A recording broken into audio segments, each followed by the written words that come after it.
Assalamualaikum warahmatullahi wabarakatuh dan selamat pagi, salam sejahtera untuk kita semua. Hari ini kita akan belajar mengenai tentang pemodelan perangkat lunak. Pada kali ini saya akan membahas tentang use case. Nah, ini use case merupakan salah satu UML, bagian dari UML atau yang kita kenal dengan Unified Modeling Language. Nah, jadi sebelum kita melakukan pembuatan use case, mari simak baik-baik apa sih sebenarnya pengertian dari use case tersebut. Karena selama ini masih banyak yang belum paham tentang use case. Nah, jadi kita perlu memberitahukan bahwa use case diagram ini merupakan model diagram UML yang digunakan untuk menggambarkan rekrutmen fungsional. Yang diharapkan dari sebuah sistem use case diagram adalah diagram use case yang digunakan untuk menggambarkan secara ringkas siapa menggunakan sistem dan apa saja yang bisa dilakukannya. Use case kelas digunakan untuk memodelkan dan menyatakan unit fungsi layanan disediakan oleh sistem or bagian sistem. Melalui diagram use case dapat diketahui fungsi-fungsi apa saja yang ada pada sistem. Nah, tujuan use case yang pertama adalah memetakan kebutuhan sistem, yang kedua mempresentasikan interaksi manusia terhadap sistem. Untuk mengetahui kebutuhan di luar sistem, deskripsi use case ada 1, 2, 3, 4, 5. Yang pertama, diagram use case merupakan pemodelan untuk menggambarkan kelakuan behavior sistem yang akan dibuat.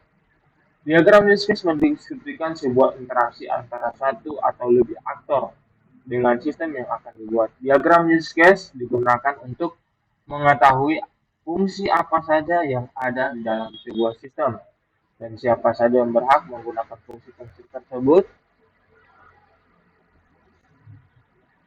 Bukan bagaimana sebuah use case mempresentasikan sebuah interaksi antara aktor, user, ataupun sistem lainnya dengan sistem. Use case menjelaskan secara sederhana fungsi sistem dari sudut pandang user. Berikut contoh ini. Nah, inilah yang termasuk gambar use case. Nah, pemetaannya seperti ini. Nah, di sini ada aktor, ada use case, ada accession, ada include. Nah, jadi yang pertama adalah aktor mempresentasikan seseorang atau sesuatu seperti perangkat sistem lain yang berinteraksi dengan sistem. Aktor hanya berinteraksi dengan use case, akan tetapi tidak memiliki kontrol atas use case. Use case adalah gambaran fungsionalitas dari suatu sistem sehingga customer customer pengguna sistem paham dapat mengerti mengenai kegunaan sistem yang akan dibangun. Asisten menghubungkan link antar elemen. Include yaitu kelakuan yang harus terpenuhi agar sebuah event dapat terjadi di mana pada kondisi ini sebuah use case adalah bagian dari use case lainnya. Oke, mari sama-sama kita simak baik-baik dalam pembuatan use case. Nah, kali ini saya akan membuatkan use case tentang uh, pendaftaran mahasiswa baru atau juga pendaftaran siswa baru. Sebelumnya, pertama-tama kita harus mendownload software UML. Di sini ada juga Visio, ada UML Marker, ada UML diagram dan sebagainya. Nah, yang pertama di sini yang biasa sering kita gunakan adalah UML Marker.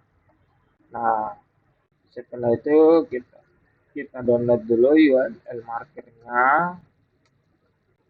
Nah, ketika kita sudah download, nah jadi di sini kita pilih yang ini marker 8. Nah, kita download dulu URL markernya. Setelah itu kita install. Nah, kita download. Nah, kalau sudah dapat download, kita klik download sekarang. Nah, kita menunggu ya ketika kita sudah selesai mendownload, jadi software yang harus dipilih itu UML Marker 32 kah, 64 tergantung dari tipe laptop yang Anda gunakan. Jadi kalau Anda menggunakan sistem 32 harusnya harus 32. Kalau 64 boleh dua-duanya, yang pertama 32 boleh juga 64. Nah, baik, kita langsung saja. Di sini yang pertama-tama kita harus menginstal terlebih dahulu. Kita harus menginstal UML markernya. Nah, yang pertama-tama kita klik tersisa file download, kita install. Nah, setelah kita install, kemudian nanti akan muncul perintahnya. Oke, jadi simak baik-baik ya, jangan sampai salah. Karena dalam pembuatan use case ini, itu kita harus lebih tahu dulu apa saja yang saling berhubungan antara sistem. Nah, kalau kita melihat yang ada di sini pada sistem use case. Nah, di sini kita lihat kembali dari use case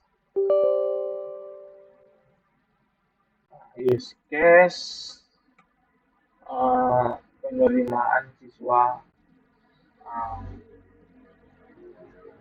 kita klik next, kemudian penerimaan siswa next, achieve. Nah, kita menunggu. Nah, kemudian di sini kita melihat notasinya.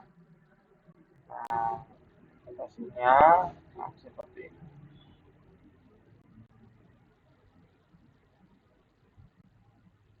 Nah, ini merupakan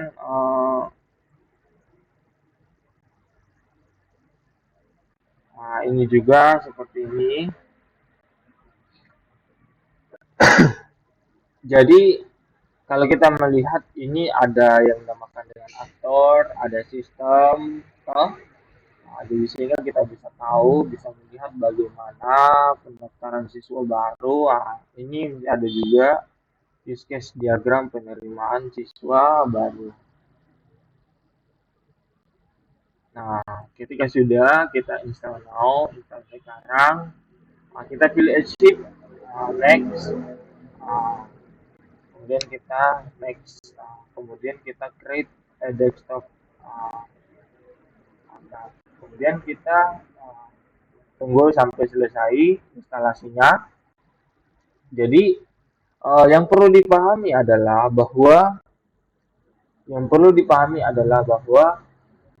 UML marker ini adalah merupakan salah satu UML yang merupakan aplikasi yang digunakan untuk membuat use case. Jadi yang perlu diketahui bahwa dalam membuat use case ini terlebih dahulu kita harus mengetahui apa saja yang ada di dalam fungsi-fungsi tersebut. Oke, sudah. Sekarang finish.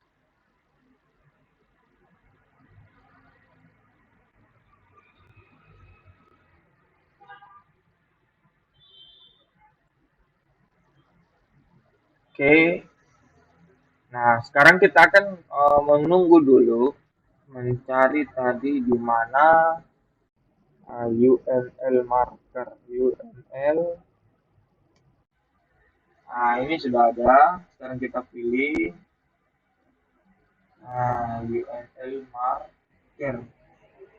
Oh ya, UML marker. Nah, ini sudah terinstall softwarenya. Jadi UML marker ini kita gunakan untuk membuat sebuah use case. Jadi perlu yang harus dikenali adalah bagaimana cara kita membuatnya. Nah, ini sudah ada. Sekarang kita pilih salah satu UML marker di sini. Yang pertama di sini kita akan membuat JSON use case. Nah, kita pilih yang ini. Nah, kita create. Nah, setelah kita create, oke. Nah, disinilah. Jadi kalau kita membuat sebuah sistem use case pendaftaran siswa baru, yang pertama-tama itu kita menggunakan aktornya seperti ini. Nah, ini aktornya. Atau pertama-tama kita harus tampilkan dulu yang ini.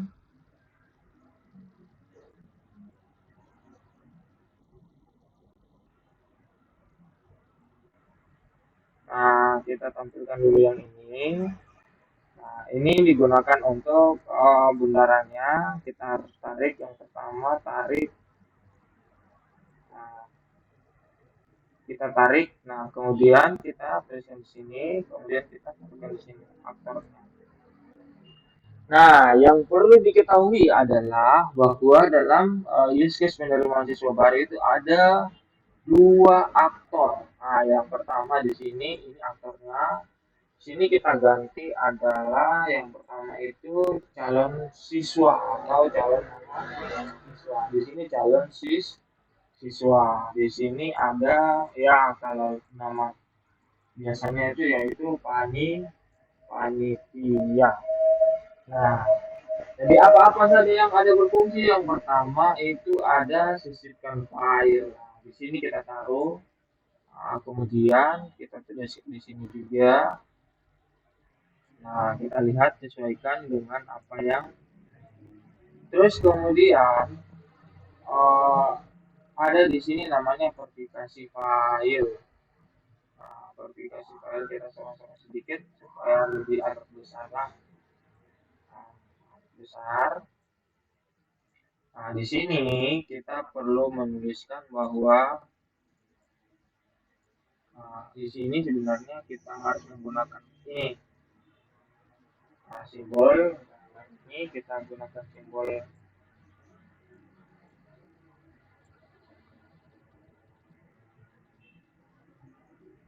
kita delete. Terus di sini start. Kita gunakan yang pertama sisipkan file. Nah, kemudian kita tuliskan di sini yaitu tentang sisipkan file. Sisipkan file. Nah, setelah selesai kita pilih yang ini. Nah, kemudian kita verifikasi file. Tuliskan di sini adalah verifikasi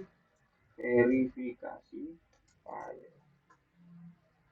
Nah, setelah verifikasi file kita gunakan lagi ada satu, yaitu memberikan formulir. Nah, menerima sini kita ganti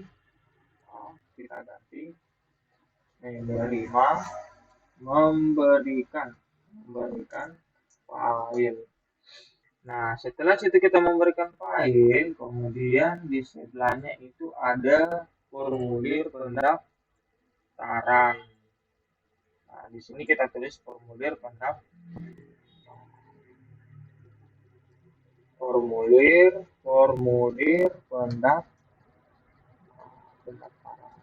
Setelah kita buat formulir pendaftaran, tentunya kita harus menghubungkan. Nah, menghubungkan itu namakan dengan relationship. Nah, tapi biasanya yang digunakan itu adalah message. Nah, jadi kita harus lihat cara penggunaannya. Nah, kita geser seperti ini. Terus kemudian ini kita hubungkan seperti ini. Tapi namun ya kita lihat. Oke, nah dalam membuat use case seperti ini kita harus tahu. Nah, kemudian ada juga yang digunakan untuk include operation system. Nah, jadi dia arahnya seperti ini. Kita balik bahwa ini dia verifikasi file, ini sisipkan, ini harus begini fungsinya. Terus kemudian kita balik. Nah, ini lagi ya. Jadi ketika kita membuat sebuah use case itu penting. Nah, kita harus tahu yang ini verifikasi. Nah, kemudian setelah itu kita buat yang namanya ada formulir pendaftaran, tapi formulir pendaftaran, kemudian mahasiswa mengisi formulir.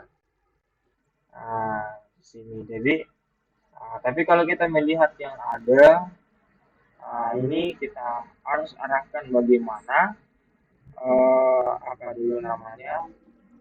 Nah, di sini mahasiswa mengisi formulir, mahasiswa mengisi formulir. Jadi kita tuliskan begini seperti ini. Nah, mahasiswa mengisi formulir, terus nah, kita kembalikan seperti ini. Nah, jadi kasih rapi-rapi sedikit. Nah, ini kita putar. Nah, kasih putar begini. Terus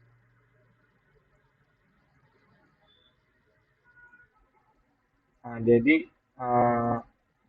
kita mengisi, melakukan registrasi, eh, mengumpulkan, menerima pembayaran. Nah, di sini dia mengisi formulir, kemudian melakukan pembayaran. Kita buat yang simple aja. Nah, di sini kita buat yaitu mengumpulkan melakukan melakukan pembayaran. Nah, jadi kita buat seperti ini. Nah, kemudian nanti verifikasi file. Ketika dia sudah sisipkan filenya, nanti bisa dilihat seperti ini. Nah, jadi formulir pendaftaran di situ kita mengisi formulir. Nah, jadi kita bisa lihat bahwa inilah model contoh use case-nya. Nah, jadi perhatikan baik-baik. Nah, di sini kita melakukan verifikasi. Nah, di sini mengisi formulir. Nah, di sini formulir pendaftaran. Jadi, nah, setelah itu kita buat. Nah, inilah uh, bentuk-bentuk dari use case. Nah, yang perlu ketahui bahwa inilah model yang selama ini kita selalu bertanya-tanya apa sih sebenarnya bagaimana model use case dalam artian uh, ataupun contoh ataupun bagaimana kita membuat pendaftaran siswa baru. Di sini yang perlu kita ketahui bahwa di sini ada yang berhubungan namanya sistem. Nah, ini sistemnya. Ini ada pemetaan, ini ada aktor, ini yang menghubungkannya atau yang dikenal dengan relationship. Nah, jadi yang perlu dipelajari bahwa adik-adik adalah dalam membuat aplikasi ini, dalam membuat use case ini perlu kita mengenal dulu apa saja yang dibutuhkan oleh sistem untuk bisa dapat berinteraksi baik dalam artian uh, menggunakan sebuah program yang bisa dilakukan untuk